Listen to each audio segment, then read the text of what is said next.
What's up, y'all? Talon here. Today we're going to be doing a quick video basically covering the top teams I think are going to do well at the Los Angeles Regionals.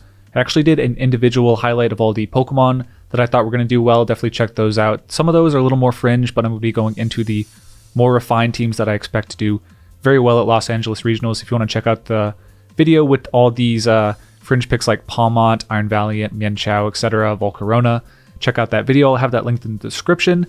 But yeah, getting into the teams for this upcoming regional. Before we do that, if you guys enjoy these type of videos, please subscribe to the channel. Let me know in the comments below as well. And yeah, let's get into it. So, going to be a quick one today. Essentially, got a busy night, but I do want to put out some content to help y'all out preparing for Los Angeles Regionals. This is going to be one of the first teams I expect to do very well. This was piloted by, I believe, Frederick Hoge to a top 8 performance, as well as a very similar team getting top 4 by Buenti in the Stockholm Regionals, but essentially been seeing a lot of teams similar to this on ladder. Essentially, the focus of this team is to use your Miraidon's choice specs with Tera Electric, just insane damage with Helping Hand coverage on the Farigiraf.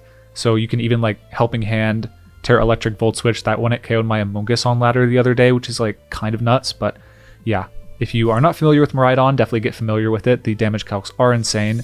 They have been for 2 weeks now. Honestly, if you aren't ready for Miraidon, you might be in for a rude surprise. But some of the new innovations are actually the addition of Choice Scarf Chi-Yu on that team with the ability to go for Terra Ground and boost up your discharges with the Beads of Ruin. Instead of having to go for a Terra Electric, you use Beads of Ruin, which is going to be very similar in terms of the amount of boost on that attack. And then you also can do it next to a partner like Chi-Yu that's going to be threatening really strong heat waves. And basically, there's a lot of Pokemon that want to Terra Grass in front of the Miraidon's electric type moves, and Chi-Yu covers that very well with Heat Wave and Overheat if you connect your moves, of course. And in the mirror, you can Choice Scarf Terra Ground to knock out opposing Miraidon. It's definitely a very cool option. Frederick ended up picking a Tornadus instead of the Whimsicott that's on the original team.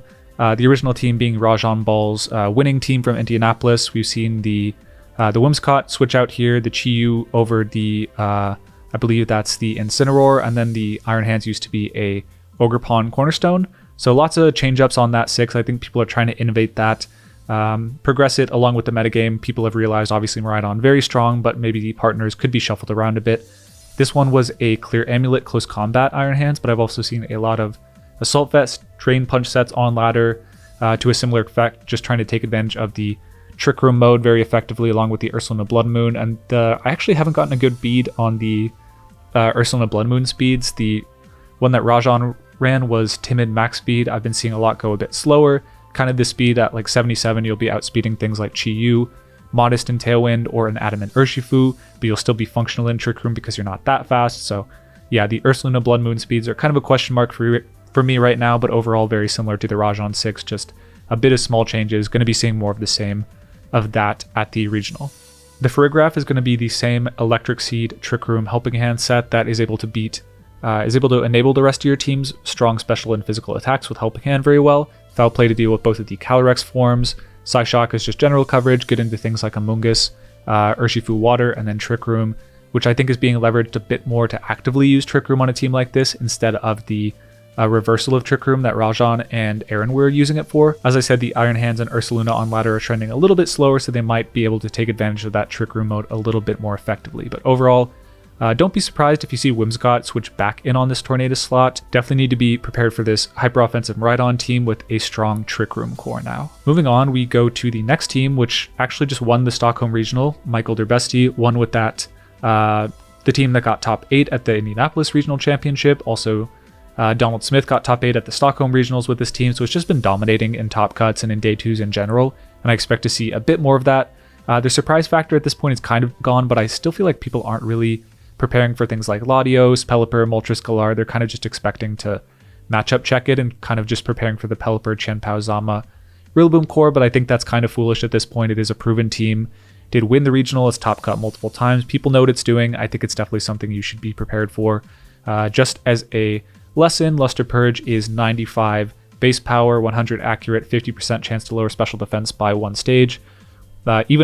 Even after the initial top cut, I still thought Luster Purge was like 80 base power, so definitely worth knowing. And then Soldew with the 1.2 boost, boosting Latios' damage to pretty solid levels with the Draco, especially if you like catch something with a Luster Purge drop on switch in, then you can just knock it out with Draco. It's very cool. a Choice Band Rillaboom on this set. Very deadly. But then the Zamazenta is not Iron Defense on this composition. There are some that are using it, but this one is Wide Guard for just general utility. Pelipper also has Wide Guard. Just a very interesting team overall. Moltres, Tailwind, Black Glasses, Foul Play to one-hit knockout, Calyrex Ice. A lot of very cool tools on this team and something that you should be prepared and have a couple reps against, because I guarantee they'll have a lot of reps into the common archetypes, and that's kind of the advantage they had in previous tournaments.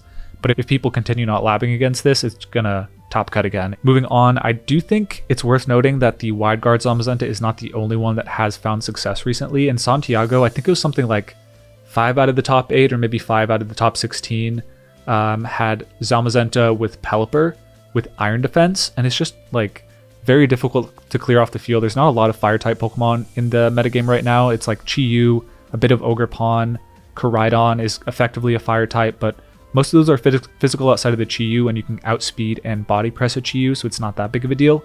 But with rain, it's just such a terror to deal with Zamazenta. You can't really wait out the rain because the Zama is going to set up Iron Defense and then knock out your Pokemon when it comes back on the field and you think you can knock it out. Sun Boosted Koraidon after an Iron Defense is like doing 60 to your Zamazenta, which is just like pretty paltry when you're having to stall your whole end game to just get to that point. It's kind of not the best, but beyond that, it's a very standard team. The Fluttermane, I do want to shout out. There's a lot of teams that are using Booster Energy Fluttermane to handle Miraidon particularly, in addition to Rillaboom, of course, overriding terrain. But this Taunt, Moonblast, Icy Wind Fluttermane is something I think we're going to be seeing a lot just because of its ability to counteract any hyper-offensive team that doesn't have a very potent Tailwind mode. So this one I'm not entirely sure is going to do extremely well at the event, but the dominance that it had at Santiago I think is definitely important. The matchup spread of Iron Defense. Zamazenta is a little bit worse into things like Calyrex Shadow Rider, but if that stays down in usage, we'll see in a second, I don't actually think that's going to be the case, but I feel like the Wide Guard versions of this team do better into Calyrex Shadow Rider, but this Iron Defense one does better into pretty much everything else except for, I guess, Terapagos. So yeah, I do feel like Zamazenta's matchup spread is just the best in the metagame right now. It does well into the Calyrex Ice Riders, the Terapagos, and some of the variants do well into the Calyrex Shadow Rider. That one's kind of neutral, but yeah, overall, I'm a big fan of Zamazenta. I expect it to continue doing well this format, and in this regional in particular. Didn't even mention the Ogerpon, but yeah, there is a Fire Ogerpon in this team. On a Rain team, not exactly sure what that is. It might have to do with doing well against Amoonguss Calyrex, being able to chip that down and then hit through the Amoonguss and hit it with an Ivy Cudgel. But I did mention that I do expect Calyrex Shadow Rider to have something of a comeback this format, and I do think the key was actually Whimsicott, oddly enough. It wasn't Tornadus. I think Whimsicott, with the ability to Encore Lock, protects in front of the Calyrex Shadow Rider, is just really important. You can go for the Expanding Force. I have the NDD on the screen. You don't have to. Essentially what I've been seeing are a couple different variants of this type of team where it's either the NDD with the Expanding Force option or the Clefairy. Oop, Clefairy is not an item. This Clefairy with the ability to Follow Me, it can go for Life Dew. Usually it's just going to be Follow Me Helping Hand after you, so that if your opponent gets into Trick Room and they don't have a redirector on the field, or even if you're a Tera Grass Clefairy and you underspeed Amoonguss, you can go for after you into your Calyrex and then just go for Tera Ghost Choice Spec. Not Tera, you'd have Tera Grassed, but essentially your goal is to be getting those Astral Barrages even in Trick Room with after you, and that's a very potent option. But generally you're going to have one Follow Me Pokemon, whether it be Clefairy or Indeedee, the corresponding coverage move, whether it's Expanding Force or maybe a Pollen Puff. I've seen a lot of that. And then yeah, off to the races. But if you don't go for the Follow Me mode, if you see a lot of counterplay to your Astral Barrage spam, you can actually use your Manchow to go for Feint, which will break the Wide Guard if they don't have a Psychic Terrain active, which is a very cool option. You can also go for Fake Out to suppress anything that does not have Wide Guard. And Close Combat just does very well into the normal types that would otherwise try and switch in on the Calyrex. This is like very day one of the format, but I think people have kind of been disrespecting it. And I've been seeing a lot of it pop up on ladder. I think people have kind of figured out that the Nasty Plot route is a little bit too slow, and the Choice Specs Astral Barrage or Expanding Force option is just a little quicker off the bat. You can't afford to be taking all these turns when it's just better to get the damage initially and then maybe prime for the back Pokemon. I think Chi-Yu is a great partner for this. It could be Life Orb, but I've mostly seen Focus Sash. I've seen some Safety Goggles or Covert Cloak with Taunt to actually deal with the Trick Room teams that would otherwise try and Fake Out it or redirect it with the Amoonguss. You can Taunt that, and then Tera Ghost in front of the Fake Out if you are not Covert Cloak. I think that's pretty smart. And then Whimsicott with Encore. I have Misty Terrain here. I've seen some of that to deal with Amoonguss if it gets into a weird spot, if it's like Terra Normal or Terra Dark. That can be kind of annoying, so having the option to Misty Terrain in front of that, very cool. And then if you do not have Ndidi on this team, Encore, very, very deadly. People want to play defensively against Calyrex. They need to. They need to try and set up Trick Room. So if you can go for an Encore into a Fake Out, a Protect, a Trick Room, the game becomes so much easier for you.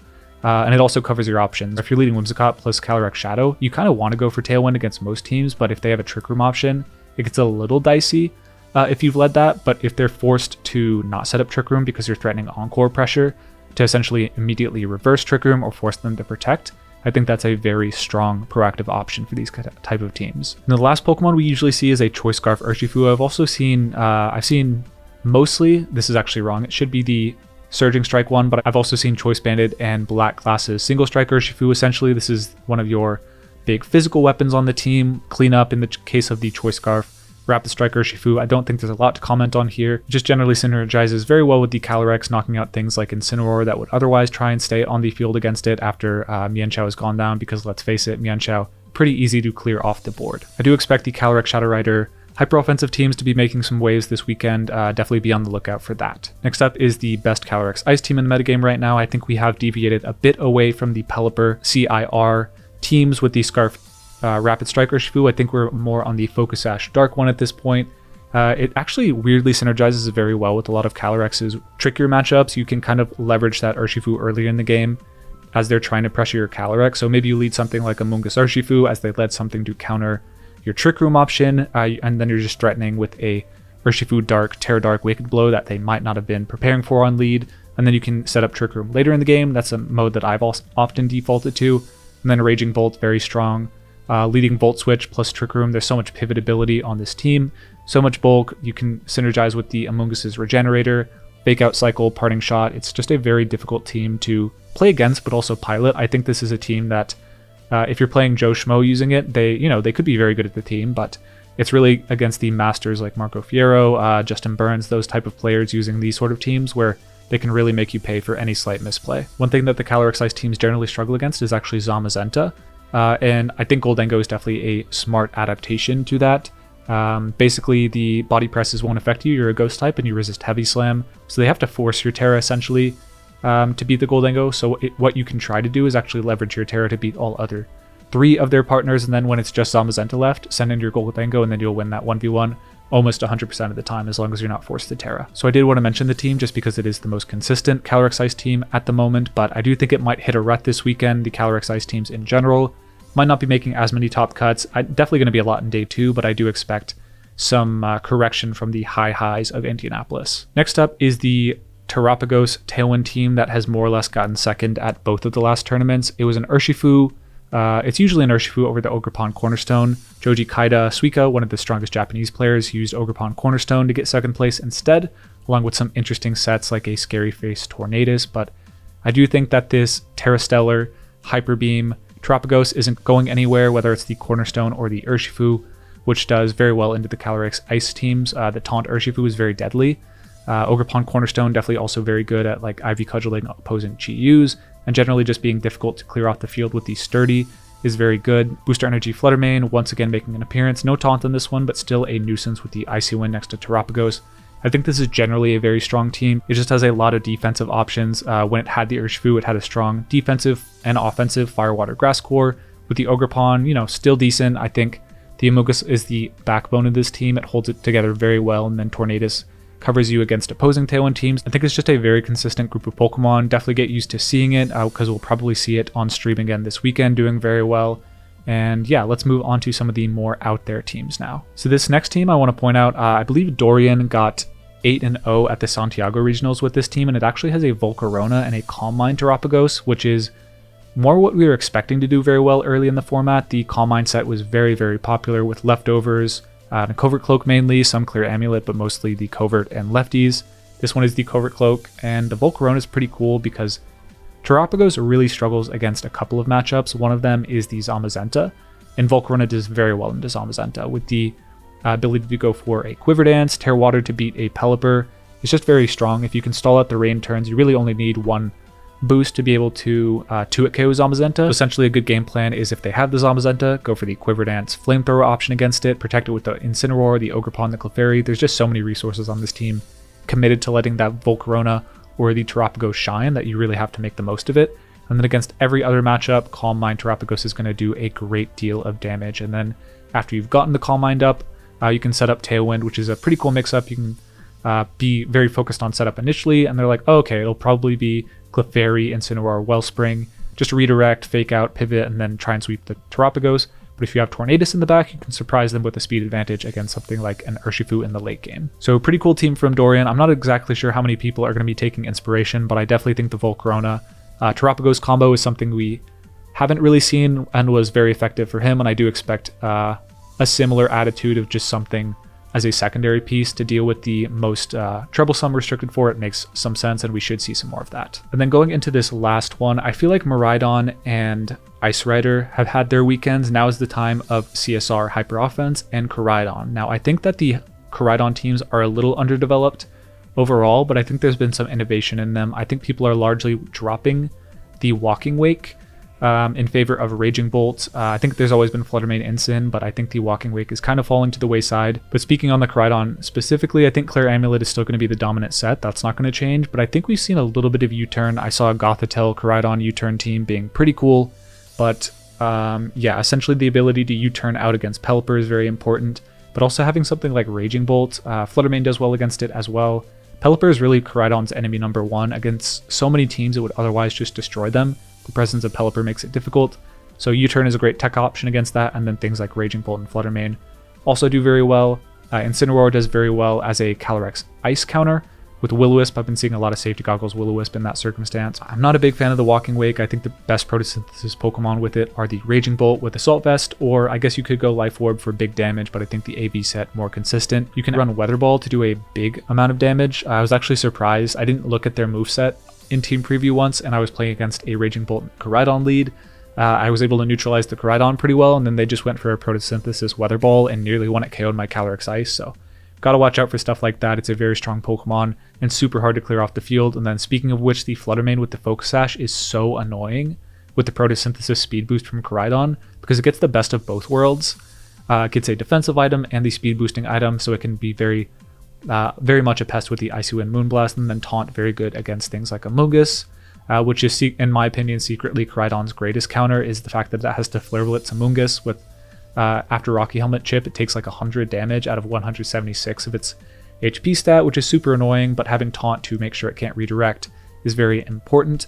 And then I think the last two slots are very up in the air. I've seen some Amoonguss, I've seen some other redirectors, but I feel like Amoonguss is pretty solid, but I do feel like these last two slots, if someone can figure those out and make them effective against the rest of the metagame, and kind of patch up Koraidon's weaker matchups. I think the Ensign patches up the Calyrex Ice matchup pretty nicely, but having something to patch up some weaker matchups, like I think Calyrex Shadow Rider is one of them, is just very important for these last two slots, and I'm excited to see if anyone is able to do it. I do feel like this could be Koraidon's weekend. So that is going to do it for my picks for this weekend. I think in summary, it's going to be the Miraidon, Zamazenta continuing to do well. I think some rogue picks are Calyrex Shadow Rider, Hyper Offense, could be Calm Mind, Terapagos plus Volcarona. And then things I think are going to fall off a little bit are actually the Calyrex Ice Rider balance teams. And to an extent, the Terapagos teams I don't expect to get second place again. I think they're still going to do very well. But yeah, that's going to be my calls for this regional cycle. If you guys enjoy these type of analysis videos, please subscribe to the channel. And yeah, with all that being said, peace y'all.